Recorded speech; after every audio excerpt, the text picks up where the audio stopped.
Welcome everyone. In today's video, we will discuss about digital gold. Digital gold is a virtual method of buying and investing in the yellow metal without having to physically hold the gold. It can be bought online. And the least amount you can buy or sell is 1 rupee. Why is that important? There are some downsides about buying real gold. First, there is the problem of figuring out how pure and real it is. And second, keeping things safe and putting them away can be hard. Digital gold, on the other hand, is bought online, and the seller stores it in insured vaults for the buyer. Regulation on digital gold.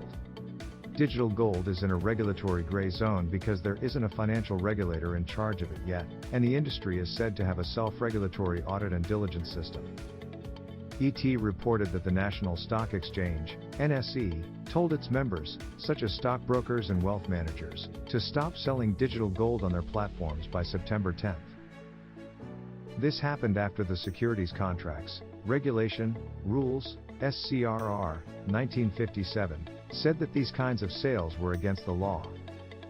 Pros: the investor can get the gold in his hands at his front door. You can invest as little as Re1. It can be used as security for online loans. Digital gold is real, and it has a purity of 24K. It is kept in a safe place and is fully insured. It can be traded for things like gold coins, jewelry, and bullion. Cons: most platforms have a cap of 200,000 rupees on how much you can invest.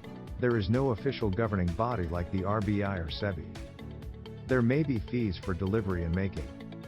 Sometimes, companies only offer storage for a short time. Digital gold is mostly sold by 3 companies in India: MMTC Pamp India, Augment Gold Limited, and Digital Gold India. At the same time, apps like PhonePe and Paytm make it possible to invest in digital gold. If you like my content and want to see more, stay tuned and subscribe to my channel.